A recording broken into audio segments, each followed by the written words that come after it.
What's good, y'all? Welcome back to the Playmakers Corner podcast. This is episode 375, recorded on June 25th, 2024, and we have yet another season preview here on this episode. We are going to talk about, I'm pretty sure all the teams in Pueblo, plus a couple surrounding teams and a team way down south as well. So on this episode, we'll be talking about Pueblo West, Cañon City, Pueblo Centennial, County, East, South, Central, Dolores Huerta Prep, which will be joining 11-man, and Durango. And so a pretty good handful here. We're going to talk about some 4A ball, 3A, 2A, 1A, or no 2A, sorry, but 4A, 3A, and 1A. And it should be a good one. And if you're new to these previews, what we do every single year, or what we have done pretty much every single year the last 3 or so years, is that we preview every 11-man football team in the state of Colorado, 1A through 5A.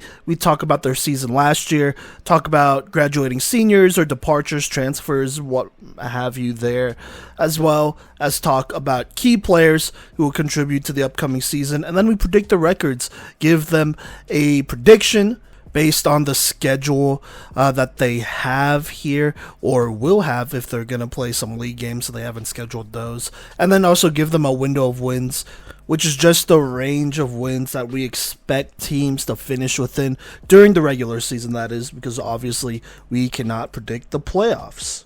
Well, without further ado, let's go ahead and hop into it. Let's talk about these teams here. Alright, let's start with Pueblo West here. Went 6-4, finishing one game above the predicted record that I had for them. I think I had them finishing 5-5 here.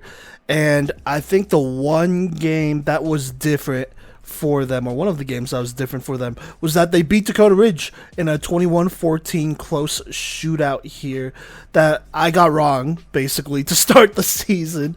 But, that's a good win right there over Dakota Ridge to get things started. They'd also beat Grand Junction right before that game, 32-0. Pueblo County, they'd beat right after them, 35-7. Lost to Fountain Fort Carson, as predicted, 32-19. A little bit close there, though. Beat Far Northeast, only 14-0. Lost to Mesa Ridge, which I thought they would. Still in a close one, though, 36-34. Then lost to Palmer Ridge, 42-7. Beat Falcon, bouncing back here, 33-19. Coronado, 41-6. Then lost to Montrose to end the season, 33-7. They would go ahead and make it the playoffs here, and in the first round they would play Longmont, albeit without, I believe, Cole Gaddis, their star running back, and just, I guess, star athlete over there in general, but they would beat them 55-42. That's still a pretty good Longmont team.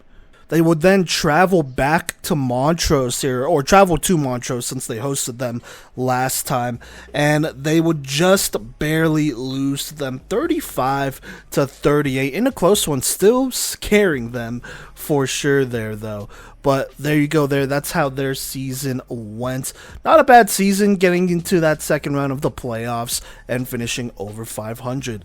Now, let's talk about some graduating seniors here. They don't lose too many here, but they do lose Donovan Robinson, who is their second leading receiver, going for 404 receiving yards and 5 touchdowns on 28 receptions over there. He also played safety and had 38 tackles, 1 interception, and 6 pass deflections. In my opinion, I thought he was super underutilized, but he was a big part of this offense as that second leading receiver. They also lose Josiah Perez, the 6'1", 225-pound defensive end, who had 72 tackles, 8 tackles for loss, and was tied for the leader in sacks on this team, that is, with 2.5. Altogether, they're only graduating 4 of their top 13 tacklers. Not too bad there, and I believe the majority of the team is intact and coming back on most levels. So with that being said, let's talk about the key players here, starting with their quarterback, Gavin Lockett. He will be a senior this year, and I think this team's success lives and dies with Lockett here. The duo that threw for 1,473 yards, 14 touchdowns to 6 picks, while rushing for an additional 1,211 yards and 24 rushing touchdowns.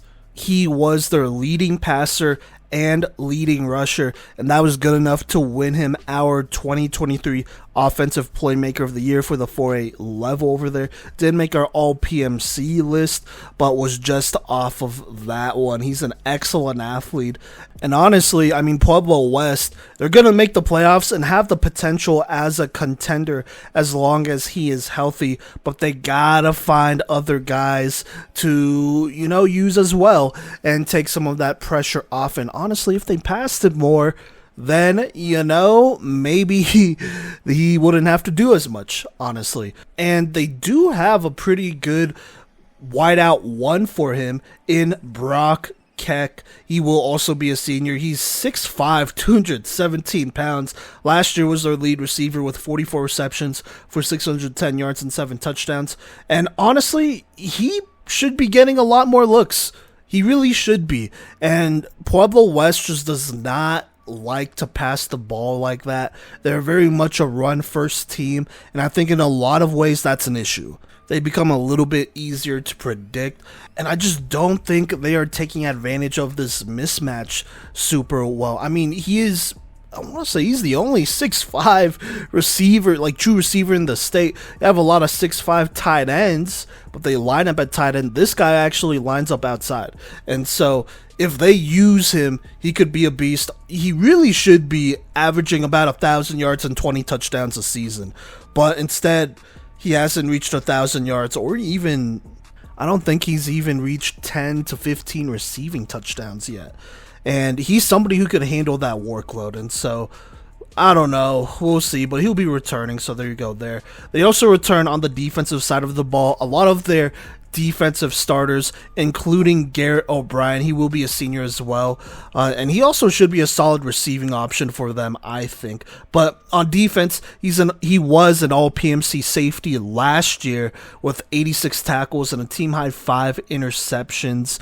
He returns with an experienced defense looking to turn some things around this season and play a little bit better, take a step forward as a unit. But like I said, a 4A All-PMC safety on your team is definitely not the worst thing to have. And altogether, I mean, this Pueblo West team is pretty solid. They got a quarterback, they have some weapons on offense, they have a good enough defense. I think this defense is definitely good enough to win you state if you wanted to.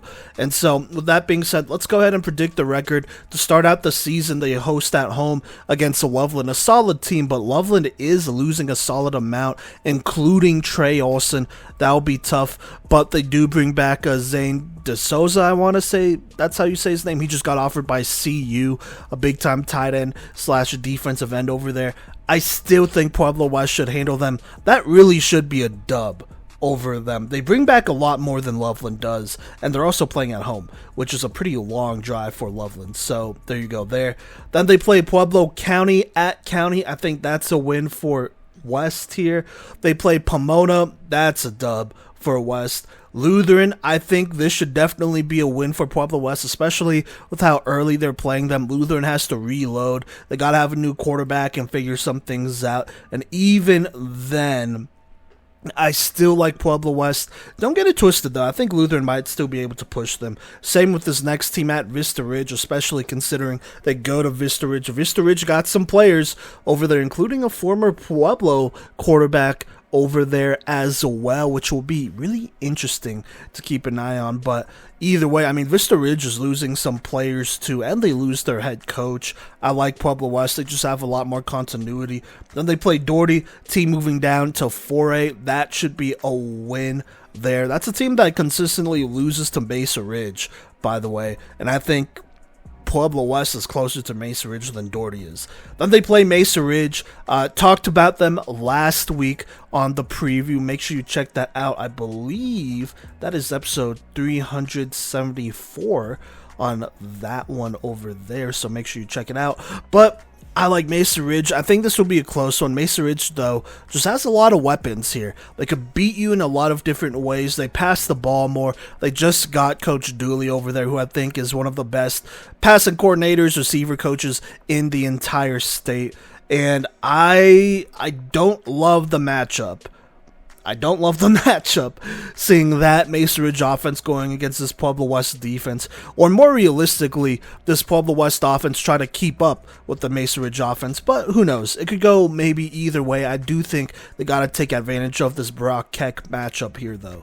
Then they play Widefield Falcon, those should all be dubs there, and then they go to Montrose at the end. I think this is a winnable game, but it is in Montrose, and playing in Montrose is tough because of the travel time and all that stuff there. Plus, Montrose at the end of the season is always such a tougher team than Montrose at the beginning of the season. So I'm going to say that's a loss, just playing it safe there. But even then, I got Pueblo West going 8-2 with a window of wins between 7 and 10. Yes, I do think that they can go undefeated. I mean, they return a lot of their team from last year, including key pieces at quarterback, line, and on their defense. It's hard to see this team taking a step backwards when they return so many players who should be taking a step forward, or at least be the same as last year. And even if they're the same as last year, you know, I feel like a lot of the competition around them is taking a step back.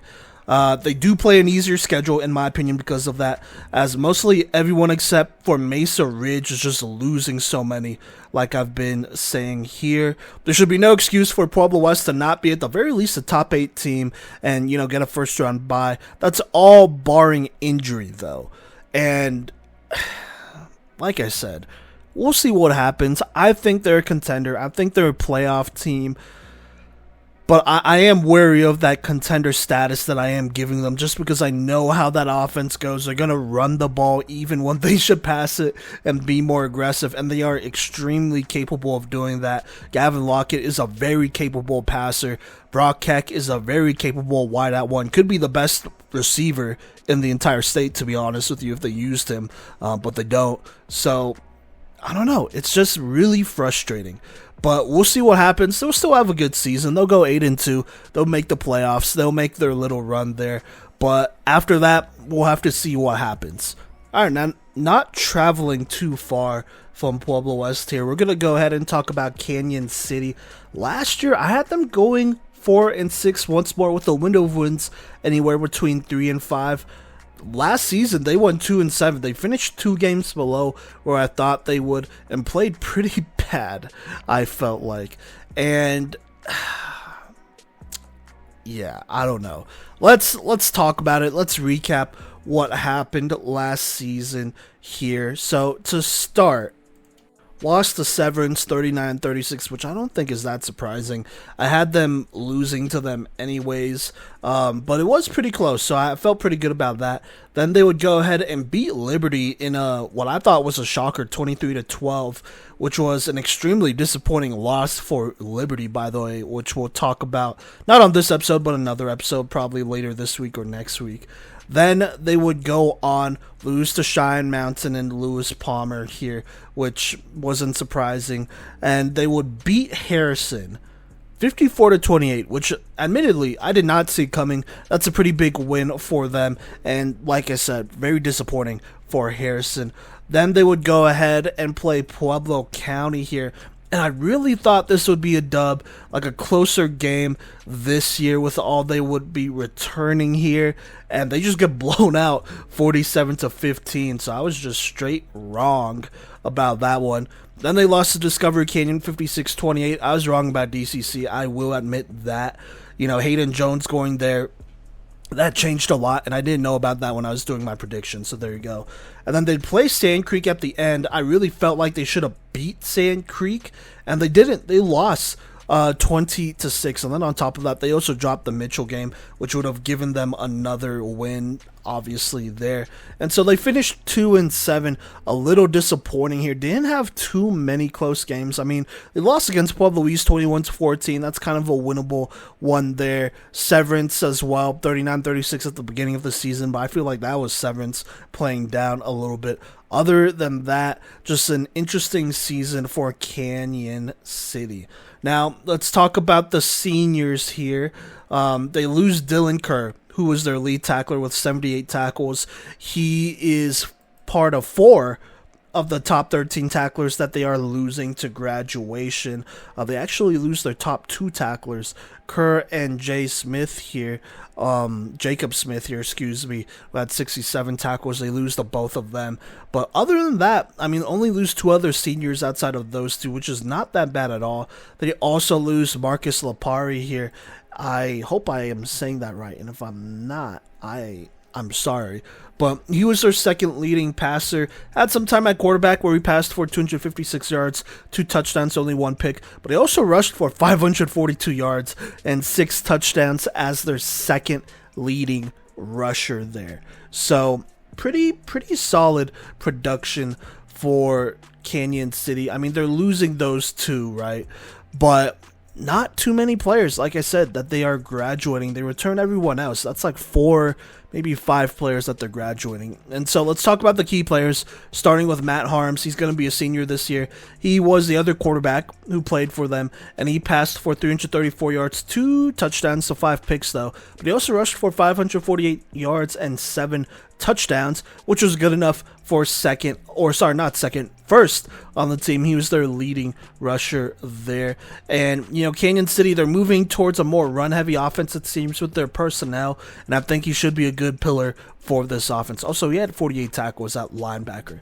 They also returned Jake Adamich here, who will be a junior, and he contributed 471 yards and 6 touchdowns, had the most carries with 102, by the way, and was their third leading rusher. You're kind of hoping that he takes a step forward, and I think he can here moving forward for Cañon City.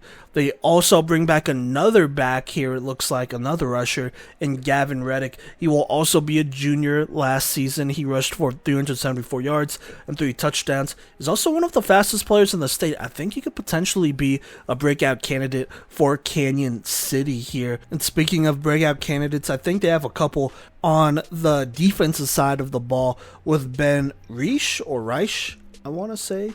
He enters his junior year playing edge rusher for them, which I think is big time, as well as tackle. He uses his hands well, and he could be a game wrecker on defense, a defense that is returning a good amount of the team. And on the other side of the ball, they have an incoming senior defensive end in Matt Gilbert, who's 6'2", 220, and is an extremely disciplined player, holds down that edge very well and contains very well. And honestly, I think Cañon City could have a pretty tough defense going into next season. They got some solid size up front, some good experience, returning a good majority of the squad, and then they bring back 3 of their top 4 rushers as they do move towards a run-heavy offense, which ultimately I do think it is for the best, with them being such a kind of a smaller program out here, despite being a 3A1 at that. And so let's go ahead and get into their schedule. They start with Littleton here, and that should be a dub there. Then they play Eagle Valley. That should be another win. And then they play Summit away, but I do think that's another win. I just think they have more size than all 3 of those teams, and that's going to give them some issues, honestly. And then offensively, I like these backs against them for now. So I'm going to have to rock with that to start a 3-game winning streak to start. But then they play Cheyenne Mountain. I think they match up really well with Cañon City and their size here. And I like the quarterback that they bring back that gives them a lot more versatility on offense rather than just being able to run the ball. And so I'm going to give this game to Cheyenne Mountain. But then they play Harrison. That should be a win again this year. Following that, they play Pueblo Central. I think that's a loss, but it could maybe be a close one. I think on paper, they should be able to stop the rushing attack of Pueblo Central, but I don't know if they will. So I'm just going to call that a loss. Coronado should be a dub there. Pueblo East, I think, is going to be a loss. They just have a lot more firepower than they do, in my opinion, and the defense could match up really well with this offense. Then they play Pueblo County. Patrick Naga will be coming back, as well as Cohen Glenn. I think that's a loss. And then they end the season with Sierra, which should be a dub there. Altogether, I predict them going 6-4 with a window of wins between 4 and 7. Look, this Cañon City team could potentially have a good year and push for the playoffs. Despite a down year last year, they have some really solid pieces at running back and quarterback. And they return a defense with some solid size on the edges as well. That really should control that rushing, or really any rushing attack on an opposing team, and shut them down. I just really like the experience that this team has.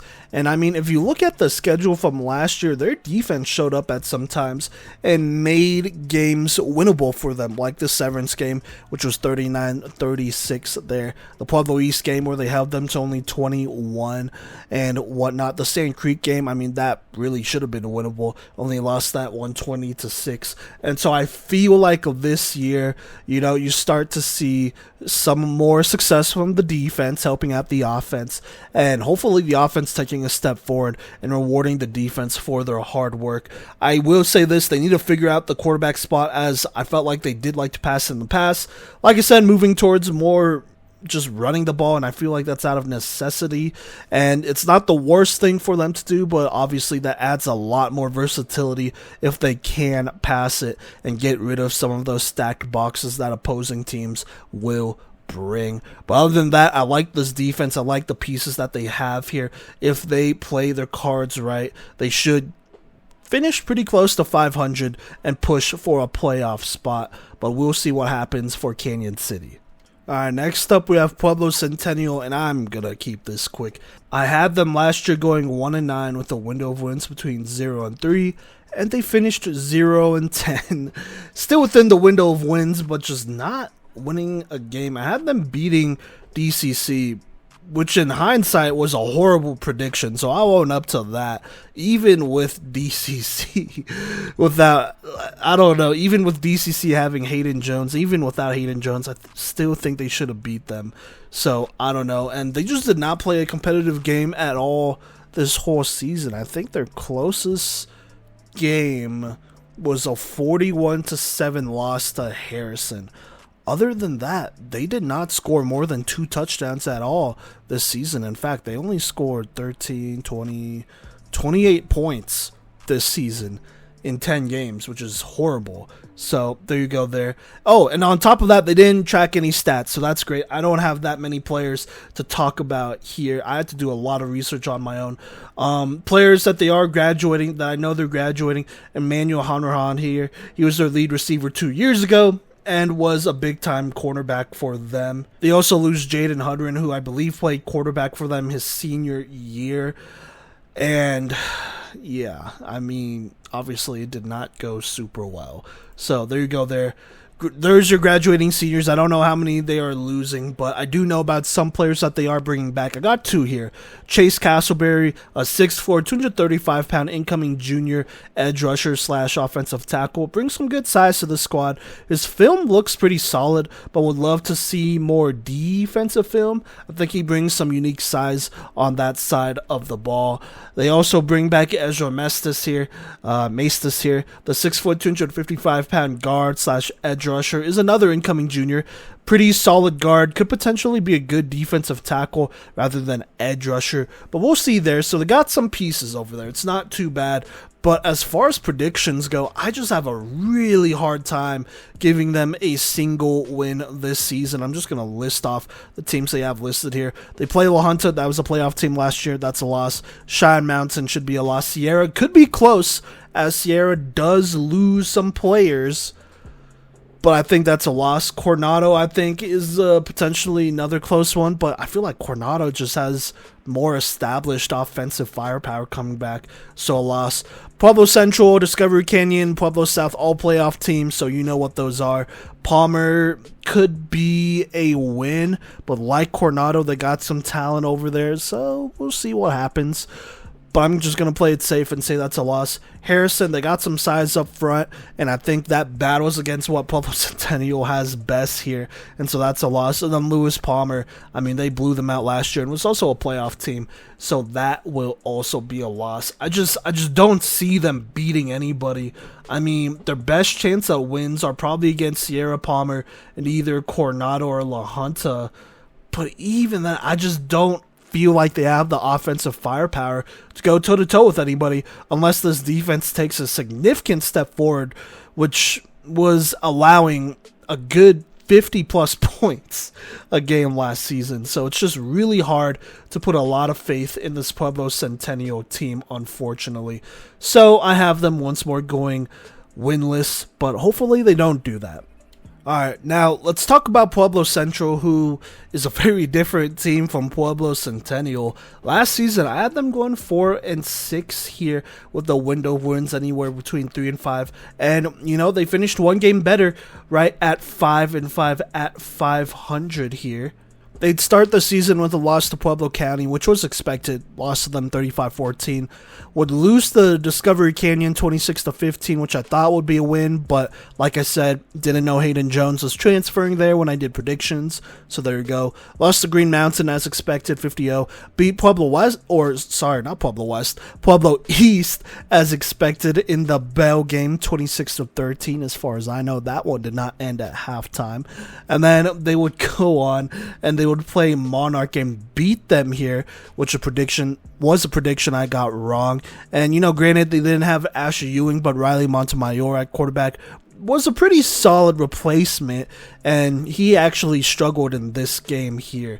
Then they play Sierra, beat them 48-20, lose to LP as expected here, 27-7, and then they beat Harrison 40-7. I feel like that's more about Harrison just not being as good, so there you go there. That's a dub for them. Then they beat Centennial 65-0 and lost to Pueblo Central 47-7 here, and would finish just outside of the playoffs here. And they had their chance. I mean, if they beat DCC, if they beat Discovery Canyon, they're probably in.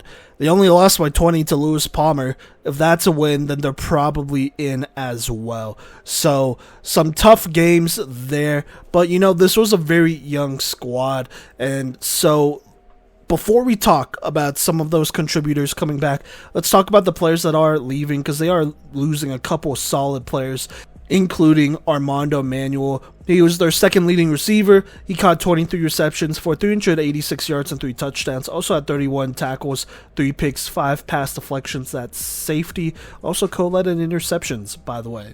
They also lose Ubaldo Salazar, the 5'11", 220-pound defensive end, had 31 tackles on the season. And altogether, they graduate 6 of their top 13 tacklers, but only one of those top 5 tacklers was a senior, and that was Salazar there. So not too bad. They bring back a lot of their main contributors there while only losing a couple seniors here. Now, as far as key players go, they have formed a big 3 here. These 3 players are going to be all juniors this season, starting with running back Chase Hurley. The incoming junior had a big sophomore season, being their lead rusher, where he went for 722 yards and 10 touchdowns, averaging a whopping almost 9 yards a carry, 8.8 yards a carry for Hurley here, while leading in tackles with 68 tackles, 64 of those which were solo tackles. And despite being their leading rusher, he only had 3 games where he had double-digit carries, and they won 2 of those 3. And so with that being said, the workload for Chase Hurley is about to skyrocket, because I think he's truly special for them over there. On top of that, they bring back a nice receiver here in Jake Piscata here, who we've known about for a while. He played for the Pueblo Predators, I believe. But this incoming junior had a great sophomore year, catching 39 receptions for 549 yards and 8 touchdowns, emerging as their wideout 1, and he was their lead receiver, leading in all those categories. He also had 46 tackles and 2 picks on defense at safety. He's another rising star for this Colts team. And then last but not least, they return a quarterback here in Caden Herrera. The incoming junior had an interesting first season as a starter, passing for 1,554 yards, 14 touchdowns to 14 picks, but he has shown some potential with some of the games he played in. Against Discovery Canyon, threw for 220 and 1 touchdown. Pueblo East, 247 yards, 2 touchdowns, 2 picks though, but he just needs to clean up these turnovers. If he can do that, this team can take another step forward.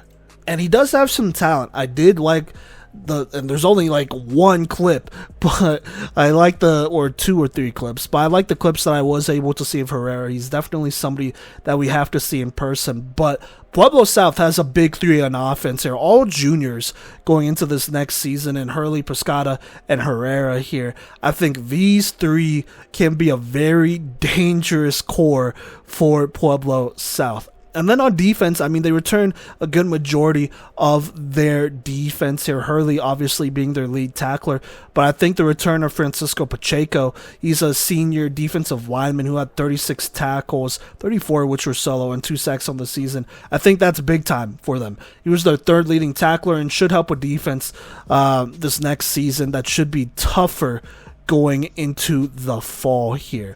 And so, they got a solid enough defense, in my opinion. I really like Francisco Pacheco as a defensive lineman. I like the big 3 they have. And, they were a young team these last couple of seasons, but now they are maturing, and I think they could take a pretty big leap forward. I'm just really high with what they do over there. And so I'm going to go ahead and get to predictions here. To start the season, they go to Meade to play them. And honestly, that's a tough game, especially in Meade. The crowd's going to come out for that one. They're a well-coached squad. They're going to slow things down. But at the end of the day, I just think Pueblo South has a little bit more offensive firepower than Meade. They could beat you in a couple different ways and have some more explosive playmakers over there. But, we'll see what happens. That's a tough team over there. I wouldn't be surprised if they dropped that game, but for now, I have to lean Pueblo South. Then they play Falcon. I think they beat Falcon. I think their offense could outshoot them if it comes down to it, but they are tough up front, so we'll see how they respond to that. Then they play Pueblo East for the Battle of the Bell. I believe this is the 49th iteration, I want to say. And that should be a fun one. That's September 13th, 7 p.m.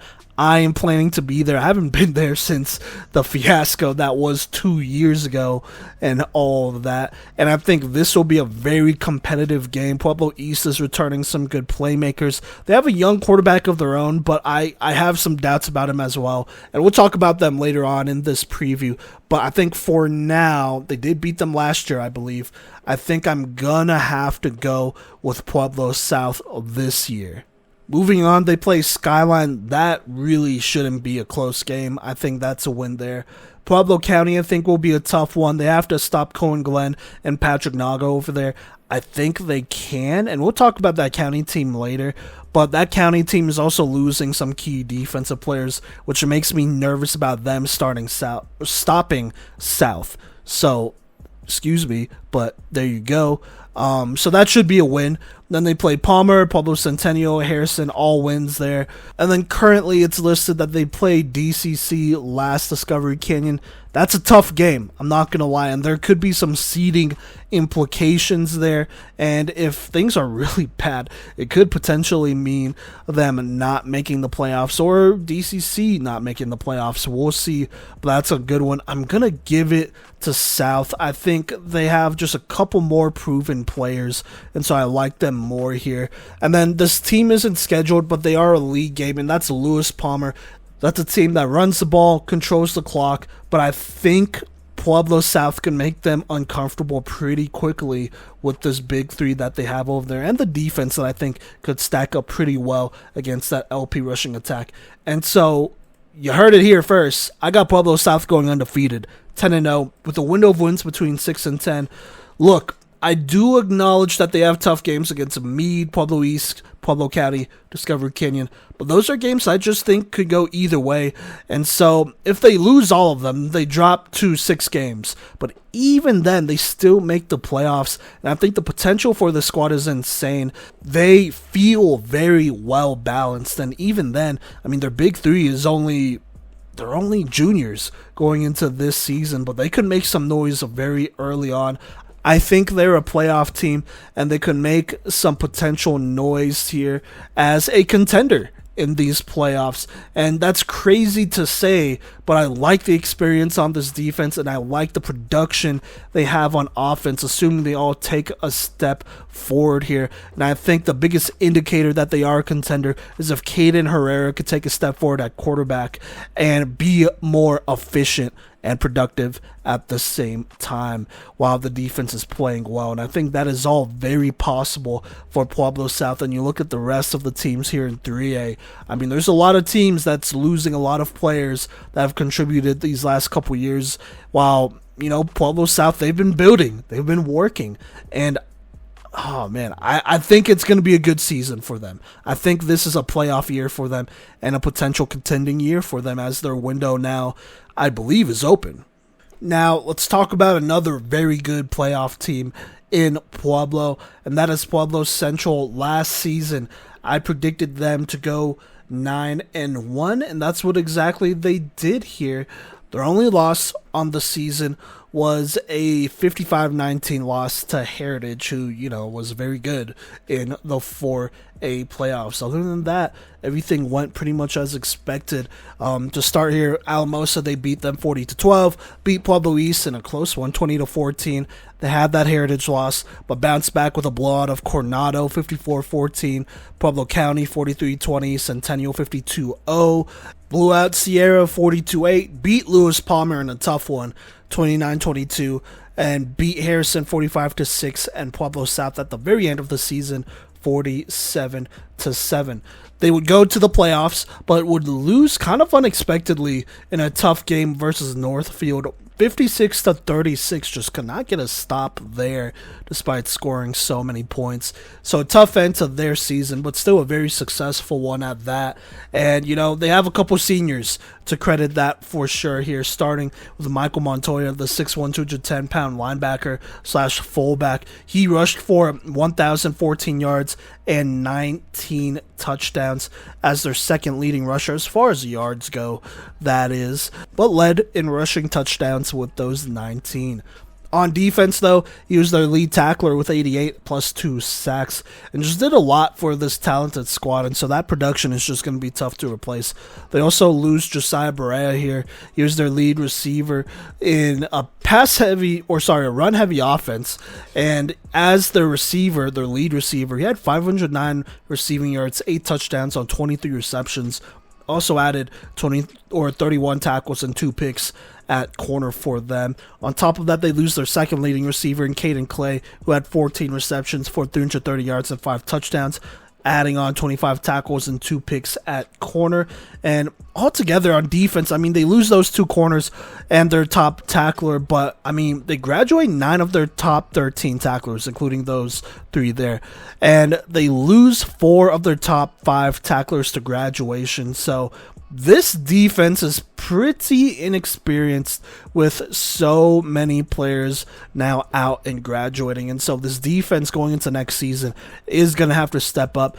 But before we talk about them, let's talk about the offense. Let's talk about the returning players, because I do think they still have some strengths here. Starting with Amari Brown, their incoming senior running back, had his best season, and I think most healthy season, rushing for 1,300 yards and 16 touchdowns, and catching for 118 yards and 2 touchdowns his junior year.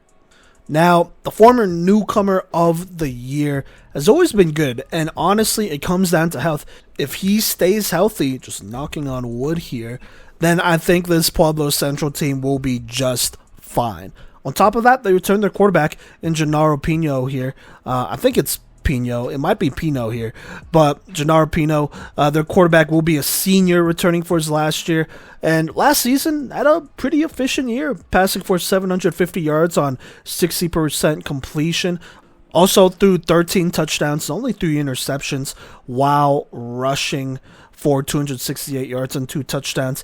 Now, his top receivers are gone, so he does face an uphill climb to replace that production, but Central needs him to figure that out for them to find some similar success. It doesn't have to be a lot, it just has to be efficient. On top of that, they bring back Joseph Castro, the incoming senior running back. Should see an increase in touches on offense, especially with Montoya and those receivers gone. Last year ran for 206 yards and a touchdown on only 23 carries, averaging 9 yards a pop. He's also one of the lone defenders, returning here with 35 tackles, so he will be a key part of this team going into next season. I think he's a sleeper to be really good. And then last but not least, I believe they have a secret weapon over there in incoming senior Simeon Salvao here. The 6'4", 255-pound linebacker, fullback, defensive end, just moved here from American Samoa to Pueblo Central, and so he'll be playing at Central for his senior year. And honestly, I think he could be an even better version of Michael Montoya. You know, I watched some of the film that he had from playing football over at American Samoa, and he's a monster. And at 6'4", 255, by the way, I believe it's his older brother who played at CSU Pueblo and just graduated, and I believe is now a coach on this coaching staff here. He was a guy who went to CU at one point. And so the genes are definitely there, and the film does not lie. And I think Salvao here, and my bad if I am mispronouncing that, please DM us and tell us how to say that correctly, because I think that's the name we're going to say a lot this season. But I think he could potentially put Pueblo Central back to where they were by replacing a lot of that Michael Montoya production and, you know, get them to a pretty solid spot here. So it's going to be really interesting to see how he fits into this team on offense and defense. But regardless, I think he's a ball player. So with that being said, they do lose a lot of players, a lot of the defensive players, but they potentially get a steal here in Simeon Salvao, who could be so good and one of the best defensive players in the entire state, if we're being just honest there. But let's get to the predictions. They open up with a pretty tough game to start the season at Discovery Canyon D20 Stadium here. I'm going to say it's a loss for now. Central, I think, is a team that is going to need a little bit of figuring things out as this season goes on. And, you know, Discovery Canyon, they do lose some players, but they bring back Hayden Jones. They bring back Jude Suada and some other guys there. I think that's a game that realistically could go either way, but because it's in Colorado Springs but because, you know, DCC is just returning a little bit more here, I think this defensive start is going to struggle. And, you know, this is a defense, like I said, that is very inexperienced. So I think this is a loss, but I wouldn't be surprised if they won it. And then after that, they go to Eden, which is even farther here. And that's a tough place to play at, but I think that's a dub. They're just bigger than them up front, and so they should be able to dominate, but don't get it twisted. You know, there's a good chance that Eden team can make some noise as well. So we'll just have to see. Then they finally come home, and they play Alamosa. Alamosa returns their quarterback who had a great season last year, but he is without his star receiver and all-PMC receiver in Brant Jackson, and I think that is a big deal, especially considering I feel like Pueblo Central's size will be an issue for Alamosa, so that's a dub there. Then they play Moore Park. That's a California team who went 9-2 last season. They play Moore Park at home, by the way, which is really exciting. I'm going to say that's a win. I think by this point in the season, you know, defense is a little bit better, but I really wouldn't be surprised if that's a loss. So, there you go. Then they have the rivalry game against Pueblo Centennial. That should be a dub. It's only a rivalry because it's the oldest one west of the Mississippi. But, you know, it's a win, a good win. You will take that. When they play Cañon City over there, that's a win. Pueblo East, I think, will be another win unless Dolph Kalous takes a step forward, like a good step forward. Even then, I still think Central wins this one. Could be a tough one, though. Then they play County. That's another potential tough one away. Not like it's super far, but still away, though. I think they take care of them over there. We'll see, though. I think they could be pushed for sure. So we'll see what happens. And then they play Sierra and Coronado, and those should both be blowout dubs for them to end the season. And so right now, I have them going 9-1 with the window of wins between 7 and 10. Look, the Central team, they're going to keep it simple. They're going to run the ball, and that should get them a lot of solid wins. Their offensive core stays pretty much the same, but they add Salvao here, who could potentially be a better version of Montoya. I think that's going to go a long way. And then defensively, they're going to have to figure it out quickly. But they do have some pieces that can make it work. They face a gauntlet, including DCC, that Cali team, Moore Park, as well as the other Pueblo teams. But, this team can definitely play, and I see them making the playoffs. Maybe not this dominant at 9-1. I am going to go with 9-1 right now based on what happened last season. But, there's a good chance that they lose a couple of these. But even then, I still think they're a playoff team, and they could potentially be a dangerous playoff team. We'll see. I think a lot of that does depend on the offensive production and how fast this defense could get up to speed. But this team has a lot of potential, and I'd be really surprised if they miss the playoffs. Okay, now up next, we're going to talk about Pueblo County. Last year, I had them going 7-2 with a window of wins anywhere between 5 and 8. They actually went 5-4, just a couple games below where I predicted, but still within the window of wins. So let's see how that season went. So the first couple games pretty much went as expected. They beat Pueblo South 35-14, lost to Pueblo West 35-7, and then beat Harrison 40-7, and I guess Fort Morgan wasn't on their schedule before. Or actually, I know why. It's because they had to play Mitchell, and Mitchell dropped out of varsity play, so they replaced them with Fort Morgan, and they still beat them 35-21, which was a pretty quality win there. But the first thing that was different, or I guess that Fort Morgan game was the first thing that was different. So let me move on here. They would then lose to Pueblo Central here, which I thought they would, and then beat Cañon City 47-15, and then lose the DCC Discovery Canyon 38-27. I just thought that was a game they could have won. I knew it would be a tough one, but at this point, they did not have Patrick Naga, as he did have a tough season-ending injury at that point. So they weren't at full power by then. And even then, I don't know. I don't know if they beat Discovery Canyon, but it definitely would have been closer than that, which was only an 11-point loss. And then following that, they beat Sand Creek, which was expected, before losing a tough one to Pueblo East, 32-21. Like I said, that game was without Patrick Naga, and because of that, they would finish 5-4 and just miss out of the playoffs. If they beat DCC and Pueblo East, or just win one of those games, they probably would have made the playoffs. But losing those two, that was enough to knock them out. So kind of a tough go there. But let's talk about some of the players that they are graduating, starting with Terrell Dillaha, I want to say, or Dillaha.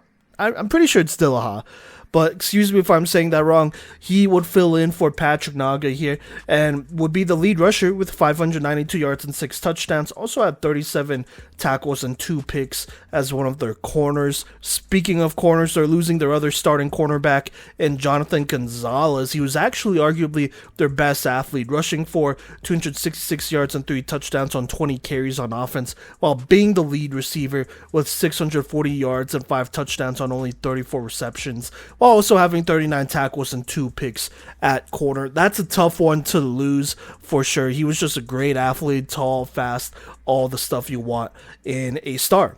And then last but definitely not least, they are also losing Brock Roseman, who is their lead senior tackler with 81 tackles, finishing just second on the team.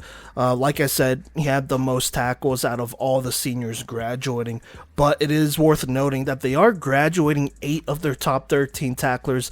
That does include 3 of their top 5, so they are almost having to rebuild this defense here, so it's going to be a little bit of a tough go.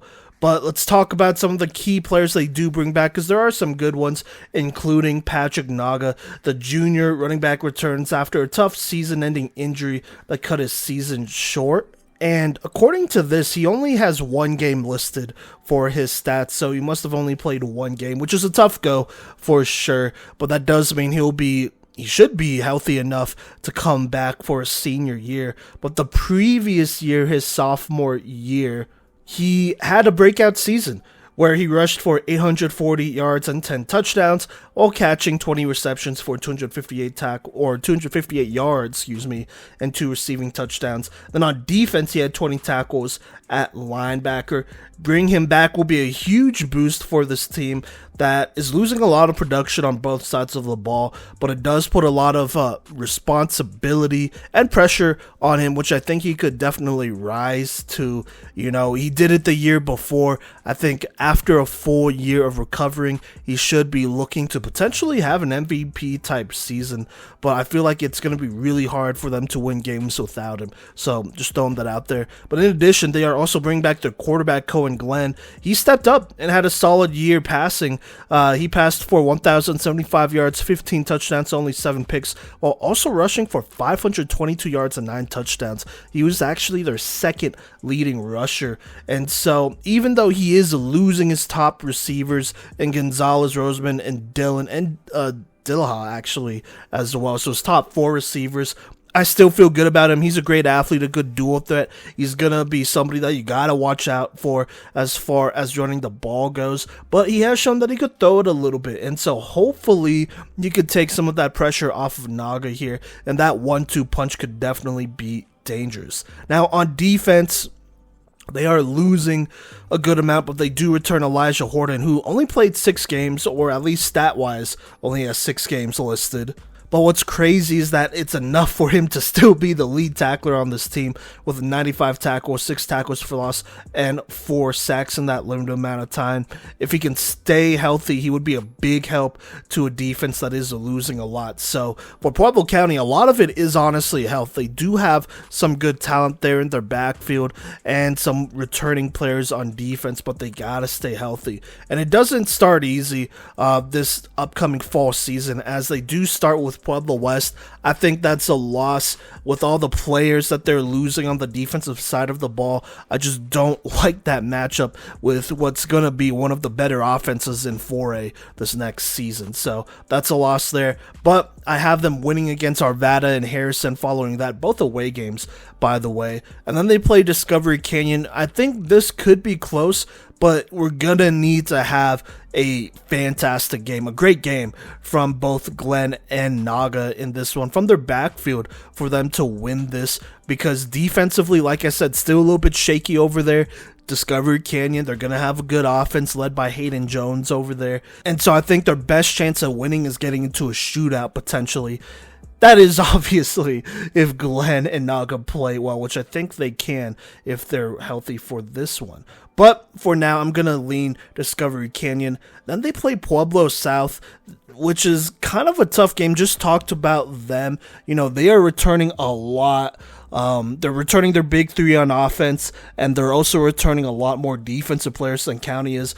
I'm going to give Pueblo South the edge here. I just think, I don't know. Like I said, this defense is concerning, and you are asking kind of a lot out of Naga and Glenn here to just make something happen and make up for that defense. I don't know if that's exactly realistic.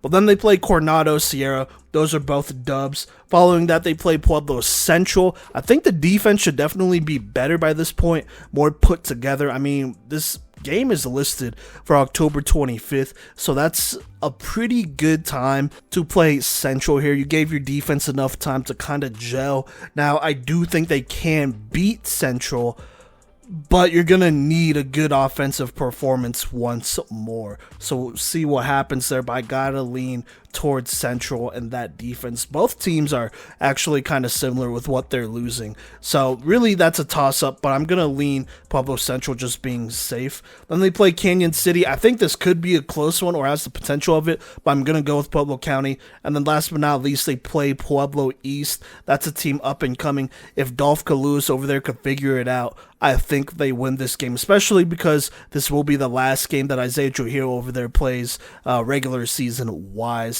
And this could decide whether they make the playoffs or not for both teams, or a lot of those Pueblo teams, to be honest with you.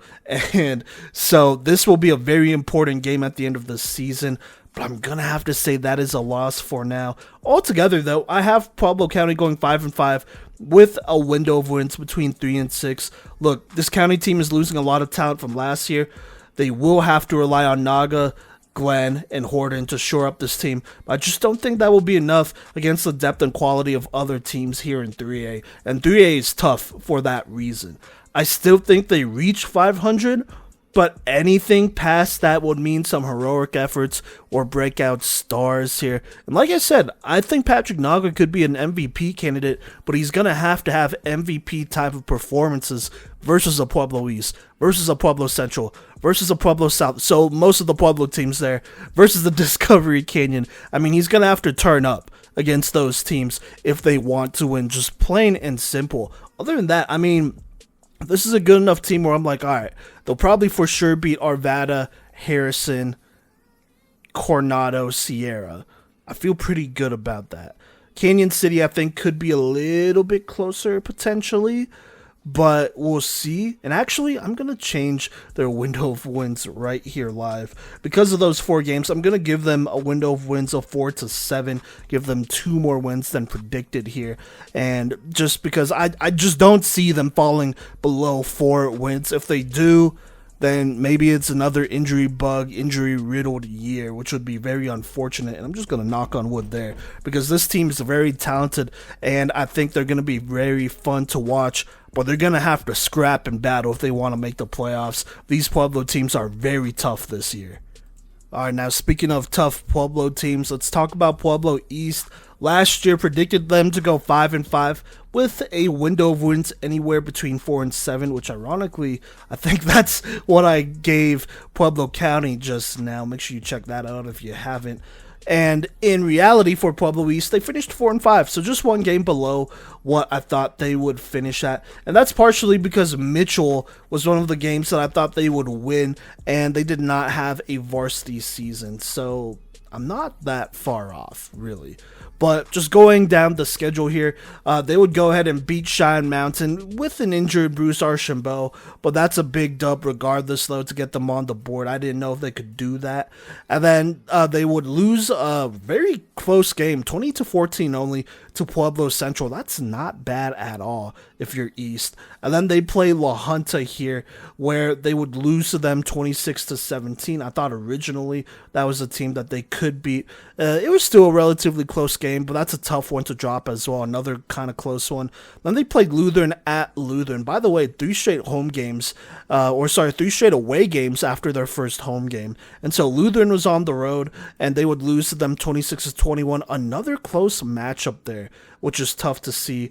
And then they would lose their rivalry game with Pueblo South 26-13. I mean, I kind of expected that one to happen. That's not crazy by any means, but then they'd bounce back and beat Sand Creek 55-0. That would break a 4-game losing streak. Then they'd beat Cañon City in kind of a close one here, 21-14, before losing a close one to Discovery Canyon. This was a game that I thought they could win 31-27, and then go ahead and beat Pueblo County 32-21, who did not have Patrick Naga, but that's still a dub there. Looking back here, I mean, if you're Pueblo East, you had so many close games, and I think if you just win 1 more of these games to get to 500, then you make the playoffs, plain and simple. If you beat Discovery Canyon, you probably take their spot in the playoffs, so that's definitely tough to see. But like I said, I mean, 1-score losses versus Central, versus Lutheran, versus Discovery Canyon. That's tough to see. For sure, that's definitely tough to see. It just shows how talented the squad was, and even with losing a Zayden Stevens, they were still able to kind of compete. On the bright side, though, I do think they kicked out Pueblo County from the playoffs. If Pueblo County won that game, they would have had a much better chance of making the playoffs, but winning that game basically guaranteed that both of them didn't get to go. So there you go there. That is Pueblo East. Not a bad season at all there for them this 2023 campaign. But let's talk about some of the players they're losing to graduation, starting with Gabriel Garcia. He was their lead rusher with 619 yards and 3 touchdowns. Also had 42 tackles, 3 interceptions, and 10.5 tackles for loss. That's a tough two-way player to lose. I did think he was going to have a big year, and he did. They also lose DeAndre Johnson. He was their leading senior tackler with 43 tackles, 8.5 tackles for loss, and 2 sacks. They lose Dominic Sierra, who got some snaps in at quarterback and did a solid job. He threw for 474 yards, 5 touchdowns to 4 picks, while rushing for 133 yards and 6 touchdowns on the ground. And he had a key game against Discovery Canyon where he went 17 of 22 for 144 yards and 1 touchdown. Also rushed for 46 yards in that 4-point loss, playing very well there. And honestly, he was their more reliable passer when he got in at quarterback. So that is a tough player to lose there. Would have loved to see him play one more season, but it is what it is. And then defensively, they lose about half their defense. 6 of their top 13 tacklers are graduating. That does include 2 in their top 5, which is their 3rd and 4th best tacklers, who I talked about there.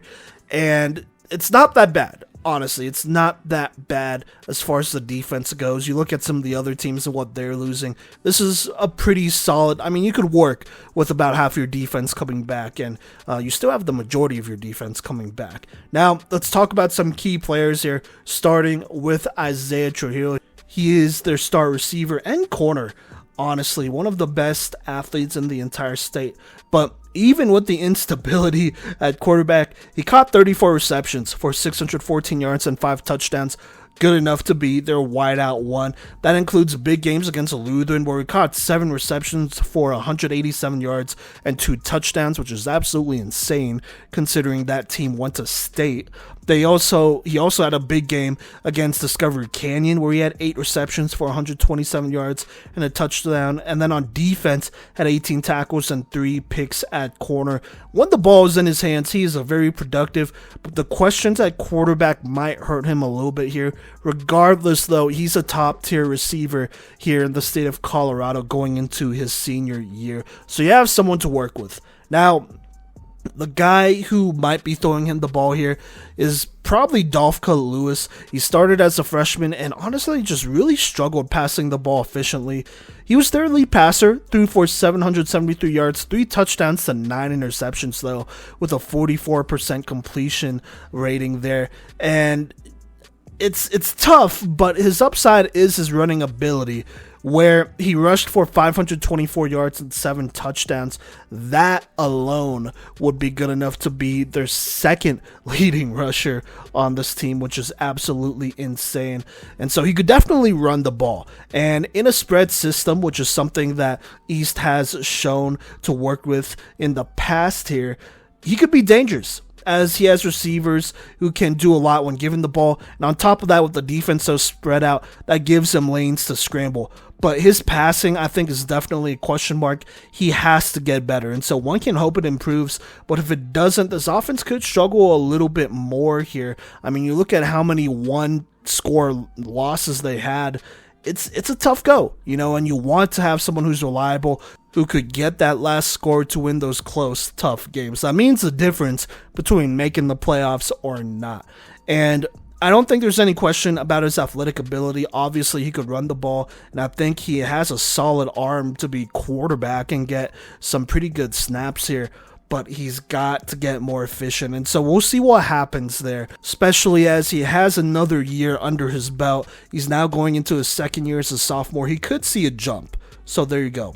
And it helps having your top 2 receivers in Isaiah Trujillo and this next guy, Paki Amaro, who is also a senior. And this speedster caught 29 receptions for 285 yards and 2 touchdowns. I think he's a solid wideout too, who brings a lot more finesse to this receiving core. And so if you're Lewis here, you got to feel good about these receiving options at the very least. In addition, on the defensive side of the ball, they do return Bruno Roel. He's an incoming senior linebacker who led with 75 tackles and returns hopefully for another productive year. And then they also bring in Justice Freeman. The incoming junior had 59 tackles, 14 tackles for loss, as another very productive linebacker for Pueblo East. So like I said, you have a defense that you could work with. More than half of that squad will be returning. You also return the guy who played a lot of quarterback for you last year and his top 2 receivers. It could definitely be worse for Pueblo East. And so going into this next year, it's going to be interesting. And so let's go ahead and get on with some predictions. They play Fort Morgan at home to start. I think that's a dub. They play at home. I think that should calm some nerves there. And Fort Morgan, I think they're going to be a very good team this year, but I think getting them early on will be good for Pueblo East and could potentially be a confidence booster. But after that, they then traveled to Discovery Canyon up here in the Springs, and I think that's just a loss. It was a close game last year, so I think it could be a close one this year. But I think I just got to lean DCC. They're at home. I feel like a little bit more stable as far as the offensive side of the ball goes. I like Hayden Jones's game. If it comes down to one last score, I think Jones could give it to you, which I don't know if that can necessarily be said about Lewis yet, though.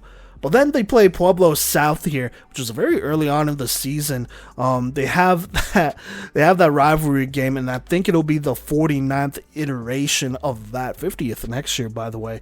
And this should be a premier game that weekend. I am planning to be in Pueblo once more for this one, and hopefully get a couple other guys to come through as well, as I think this will be an instant classic. I think it'll be very close here, but it is a rivalry game. South won it last year. I think it goes back to Pueblo South. But, who knows? We'll see. Then they play Northfield at Northfield. By the way, 3 away games in their first 4 games. Actually 4 away games in their first 5 games, which is kind of crazy.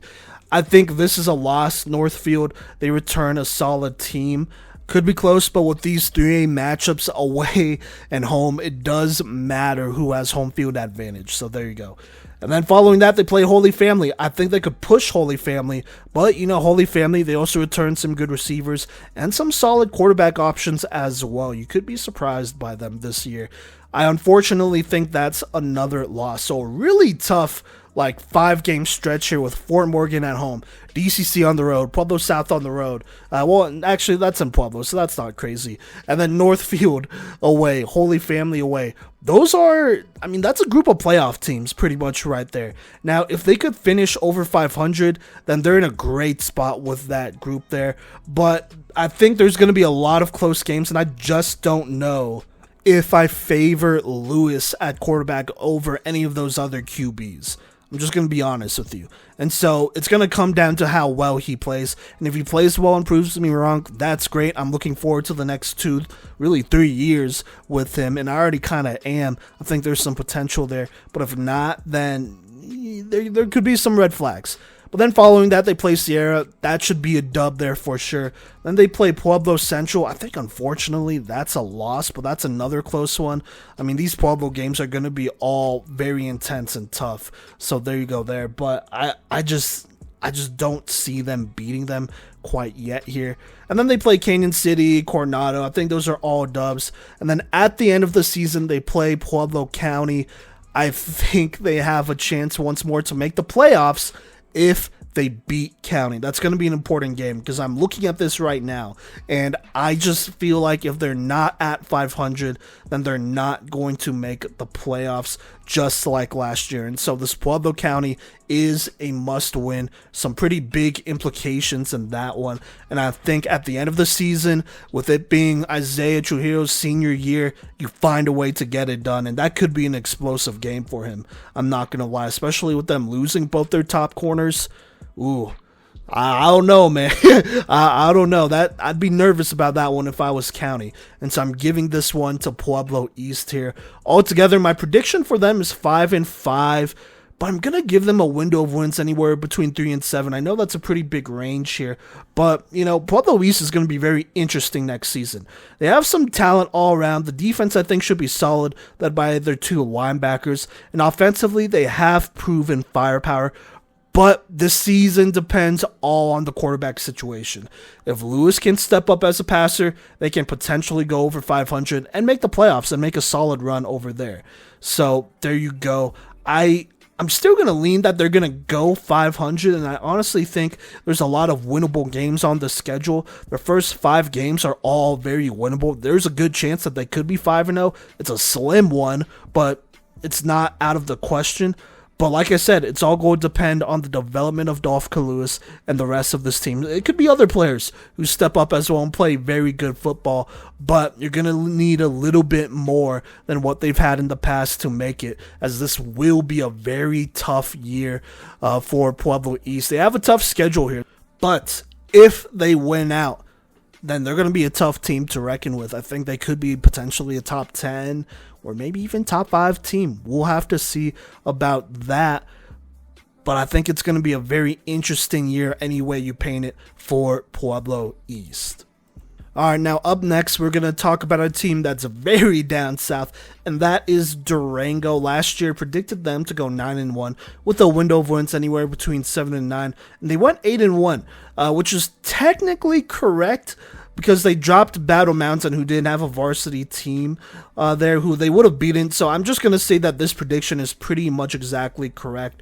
The only games that I had wrong were these Farmington and Piedra Vista games, which I'm not going to lie, I could never predict these right. This is the third year in a row where I've predicted them flipped here. So I don't know. But they lost to Farmington 39-20 and then beat Piedra Vista 49-14. Either way, they still went 1-1. And that is only to start the season. They then beat Aztec 41-7, beat Grand Junction Central in kind of a closer one, but not that bad, 51-28. Then they go to Meade. This is low-key, a little bit of a rivalry game here. And they would take them down 30-16 here, which would be big time there to win away. They then win a very close one against Summit 26-21. Almost disaster there, but still not quite. Following that, they would go to Glenwood Springs and blow them out 48-0. Beat Eagle Valley at home 48-7. Beat Palisade away in kind of a closer one, 19-0, but still won. And that would conclude their regular season where they went 8-1. They would then make the playoffs where they would once again meet Meade at home. They've played Meade 3 or 4 times this last year or two alone, which is kind of crazy. And it showed, as this was a very close game. But in the end, they had home field advantage and they would win 31-27 and move on to the next round, where once more they would play Lutheran. Speaking of teams that they are very familiar with, Lutheran here in the playoffs. This is the second year in a row, I believe, that they are playing them. And unfortunately, it's the second year in a row that they lost to them, as they lost 39-30 to Lutheran, a team who would eventually go to state. So that's a tough game to have, especially considering that was a home game too. So tough go for Durango, but still a pretty solid season. They battled here, and you got to give the senior group a lot of credit here. We've been following them for a very long time at this point. And so let's start with their quarterback here, Tyler Harms. Would not make any all-PMC teams or be an award winner, or I think he was a finalist at the very least, probably for Opoi there. But he had an excellent season, passing for 2,198 yards, 23 touchdowns to only 4 picks, while rushing for another 594 yards and 4 touchdowns. He was a 3-year starter, plus, by the way, a top 5 senior quarterback. I think he was our second best quarterback in this class here, so he was just extremely talented. But like I said, 3-year starter, he sparked this offense for those years, and unfortunately he graduates as his time is up, but he's been a great quarterback following up Jordan Wolverton from a couple years ago. And so this is a tough loss for them. They were able to do a lot with Tyler Harms commanding back there. They also lose another 3-year contributor here in Jackson Fancher, who was an all-PMC running back. He rushed for 1,129 yards and 16 touchdowns, while catching for 202 receiving yards and 1 touchdown. He was a beast in the backfield for Durango, and so he's going to be missed. So that's their backfield there. As far as receivers go, they lose Loudon Grimes, who was their third leading receiver with 552 receiving yards and 5 touchdowns. So that's tough production to miss there. And then as far as defense goes, they're not losing too many, but they are losing Julian Rodriguez, who was their lead senior tackler with 74 tackles and 4 sacks. But on that side of the ball, they're only graduating 4 of their top 13 tacklers, with Rodriguez being their second leading tackler other than that, they pretty much return everyone. I think a lot of the concerns here are on the offensive side of the ball with who they are losing. But let's talk key players, starting with their lead, or one of their lead tacklers from last year. He's going to be a senior this year, and that is Gage Voiles, I want to say, the 6'3", 200-pound edge rusher. Excuse me if I'm saying that wrong. But he had 47 tackles, 7.5 sacks last year. I think that was good enough for him to be the sack leader. And so going into this next season, he should headline a very experienced defense there.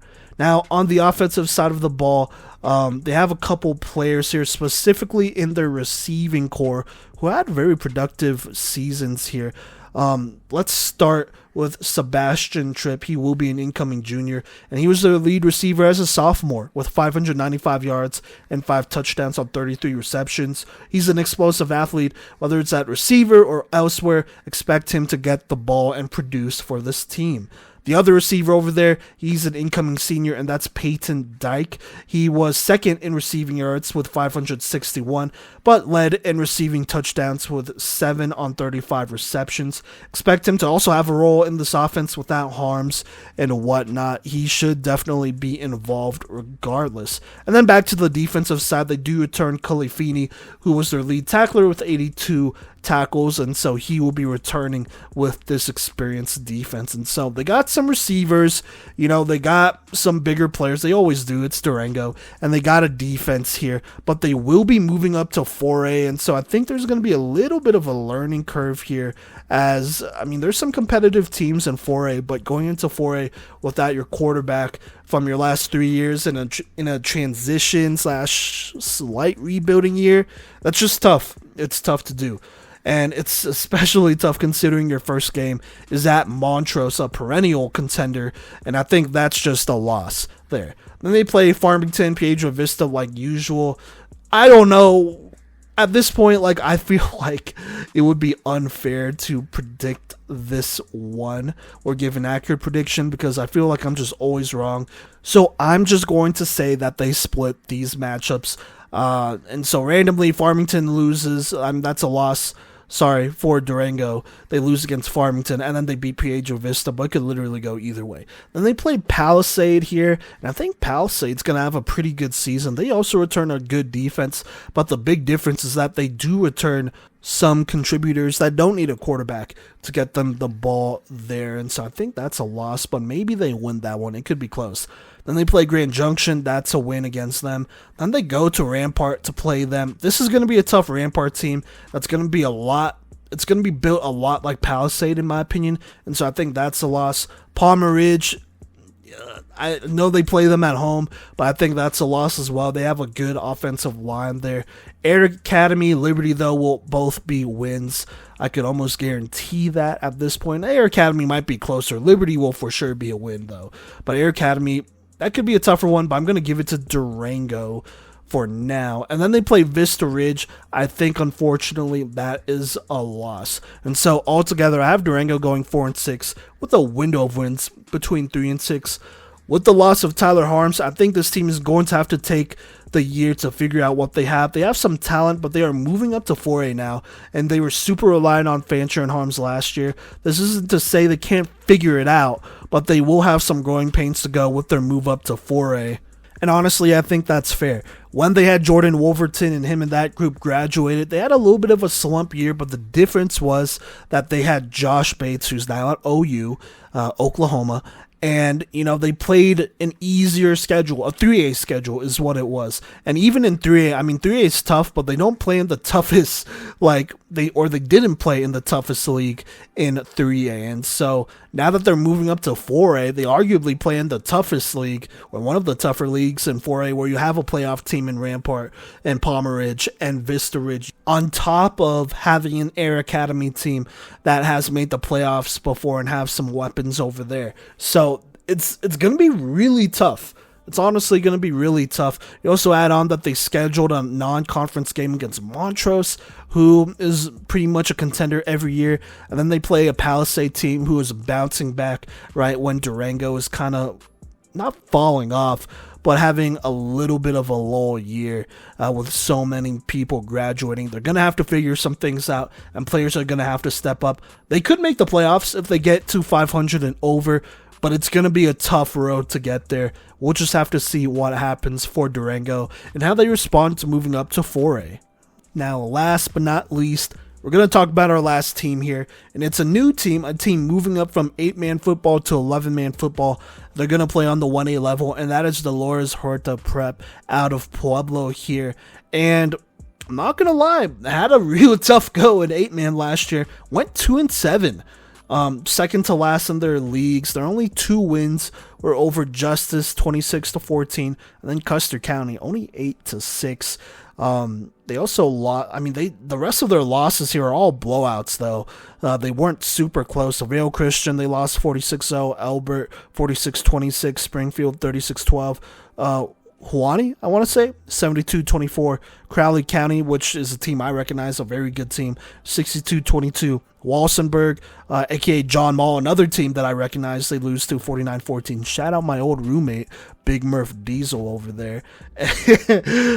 So there you go. And then they also lost to Fowler 40-0. So not the greatest track record here, and they're looking to move up, and their league is not exactly easy either. But let's talk about some of the players on this team. Their stats are slightly incomplete, I believe, but we still have something here. As far as graduating seniors go, they lose Brian Mendoza, who played some quarterback in 3 games, had 212 yards, 2 touchdowns, and 3 picks, also rushed 24 times for 176 yards on a touchdown in those 3 games. He's going to be missed. They also lose 3 of their top 13 tacklers, including 6'4", 260-pound lineman Zach Maldonado. That's going to be a tough loss for them. But they do bring back some key players like Ray Molina. The 6'3", 240-pound defensive lineman will only be a junior, so he could be big time here in the years to come. But he racked up 24 tackles and 3 tackles for loss in the 4 games listed last year. He could be due for a monster year, I'm not going to lie. Then they also bring back another junior here, I believe at quarterback, in Jose Rubio, who had 276 passing yards, 3 touchdowns, 3 picks on, and 204 rushing yards in only 2 games here. And, at least he was a little bit productive, so you're returning something there. They also return Jose Garcia here. He was their lead receiver last year with 16 receptions for 376 yards, 3 touchdowns, while also rushing for 196 yards and 2 touchdowns. I think he's going to definitely be a big-time contributor for that team, whether he's on offense, catching the ball, or running the ball over there. So there you go. And then I think defensively, he could definitely contribute as well. Now, as far as predictions go, their schedule is actually incomplete at the time I'm recording this. That is June 25th, 2024. So I'm just going to do my best here with what they have and also what I have, because I do have their league here. But they have Ellicott scheduled. That is in their league. I think that's a loss. Ellicott has actually been slowly getting better, and I think playing a team like Dolores Huerta Prep, who's new to 11-man football, is definitely going to help them out. Considering Ellicott didn't have a program just a couple years ago, now they're coming back and rebuilding. That's going to be a tough one to win. Also, I think it's really funny. Under the details for this game, it says actually a league game, which is kind of funny there. I don't know why it says that. But anyways, moving on, talking about the rest of their league, they play Payton. They return Noah Martin, who I think is going to have a really good year. He's going to be difficult to stop. Payton's more established. I'm giving it to Payton. Then they play Rye. They are losing some players, but I'm still going to give it to Rye. They've always been a consistent program. Then they play Buena Vista and Colorado Springs Christian. Both of those teams I think are going to be good this next season. And so I just can't give them those wins because I don't think this is a playoff team here. And honestly, predicted record-wise, I have them at 0-3, maybe 2-8 though, realistically. I'm just going to be honest. There are only a handful of teams new to 11-man this year, with Dolores Huerta Prep being one of them. And I do worry a little bit about their numbers, but they have talent over there. I'm hesitant to say they will win right away when this league is tough.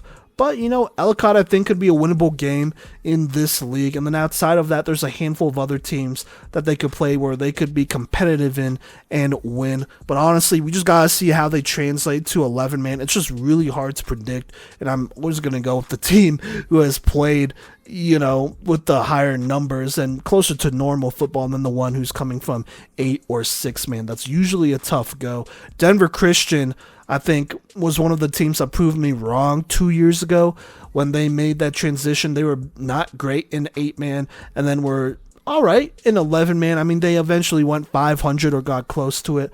I don't know if that's exactly what Dolores Huerta Prep is going to do, because at least Denver Christian had some very solid numbers. The numbers over there look a little concerning, and so that's kind of where a lot of my concern is coming from. And so we'll see what happens, but exciting to see a new team here in 11-man football. All right, now that'll do for this episode. I do want to do this here because I didn't do it last time.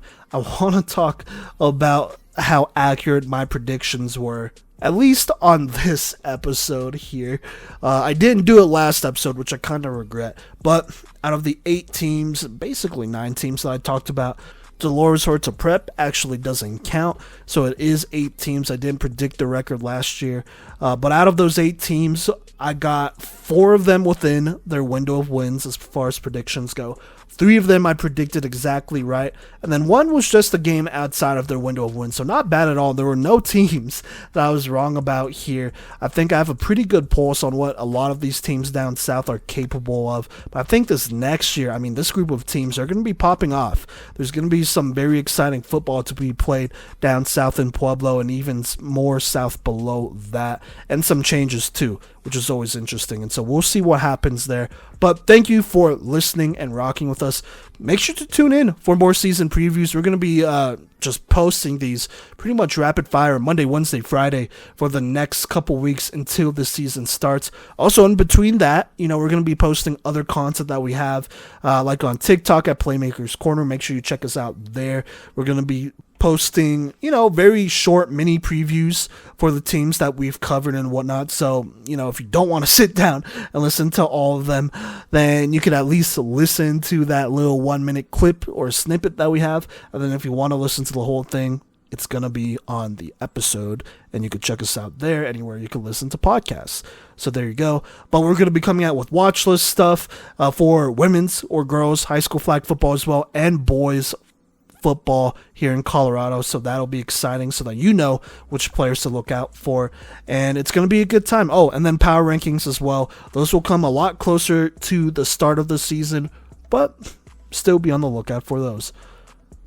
With that being said, I've been your host, Simon Voyanos, aka Coach of V.